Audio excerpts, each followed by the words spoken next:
અમદાવાદ નજીક આવેલા ગોધાવી ગામ ખાતે 100 હેક્ટર વિસ્તારમાં ગુજરાતનું સૌથી મોટું મહાવન કવચ બનશે।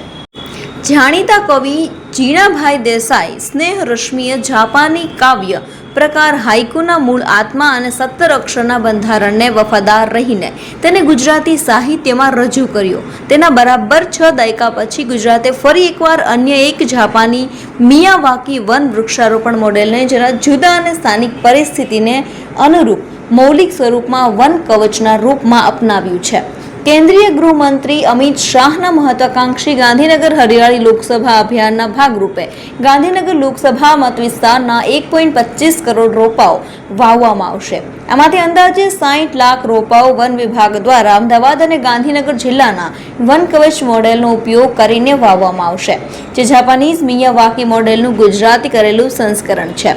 સ્થાનિક પર્યાવરણીય પરિસ્થિતિઓ માટે ખાસ ડિઝાઇન કરેલું આ મોડેલ વૈજ્ઞાનિક જમીન સુધારણા અને જૈવ વિવિધતા સંરક્ષણને જોડીને બગડેલી જમીનને સ્વનિર્ભર દેશી નિવસન તંત્ર ઇકોસિસ્ટમમાં બદલવાનો પ્રયાસ કરે છે। વડાપ્રધાન નરેન્દ્ર મોદીના નેતૃત્વમાં સમગ્ર દેશમાં એક પેડ માં કે નામ દ્વારા વૃક્ષારોપણ ક્ષેત્રે એક ક્રાંતિ થઈ રહી છે।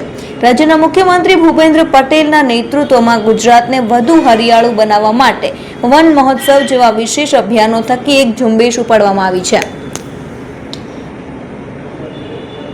ગુજરાતનું સૌથી મોટું મહાવન કવચ વિકસાવવામાં આવી રહ્યું છે। વન વિભાગ દ્વારા વર્ષ 2023માં 100 હેક્ટર વિસ્તારમાં વન કવચની શરૂઆત થઈ હતી। આ વન કવચ મોડેલને સફળતા મળવા વન વિભાગે વન કવચ હેઠળ 2024-25 દરમિયાન આ વિસ્તાર વધીને 200 હેક્ટર અને 25-26 દરમિયાન 400 હેક્ટર કર્યો હતો।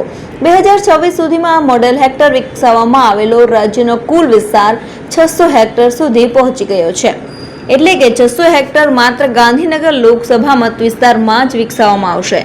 મૂળ મિયાવાકી પદ્ધતિ જાપાનના શંકુદ્રુમ કોનિફર પ્રભુત્વ ધરાવતા જંગલો માટે વિકસાવવામાં આવી હતી।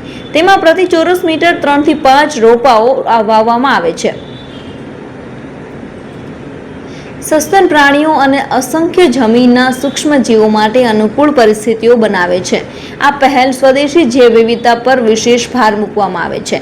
ઝડપથી વિકસતી મર્યાદિત વનસ્પતિ પ્રજાતિઓ પર આધાર રાખવાને બદલે વન વિભાગ એવા સ્થાનિક વૃક્ષો વાવી રહ્યું છે જે હજારો વર્ષોથી ગુજરાતના વન્યજીવો સાથે વિકસ્યા છે। આ પ્રજાતિઓ કુદરતી રીતે સ્થાનિક આબોહવાની પરિસ્થિતિને અનુકૂળ છે। તેમને બહારથી ઊંચા ખાતર કે માવજતની જરૂર પડે છે અને સમય જતાં તેઓ સ્વનિર્ભર જંગલ નિવસન તંત્ર તરીકે વિકસિત થાય તેવી અપેક્ષા છે। વન અધિકારીઓએ જણાવ્યું હતું કે આ કાર્યક્રમનો ઉદ્દેશ્ય વન્યજીવોના આશ્રય સ્થાનમાં સુધારો કરવાનો, બગડેલી જમીનને પુનઃસ્થાપિત કરવાનો, કાર્બન શોષણ વધારવાનો, જમીનનું સ્વાસ્થ્ય સુધારવાનો, ભેજ સંરક્ષણ કરવાનો અને સમગ્ર પ્રદેશમાં આબોહવા સામે લડવાની ક્ષમતા ક્લાઇમેટ રેઝિલિયન્સને મજબૂત કરવાનો છે।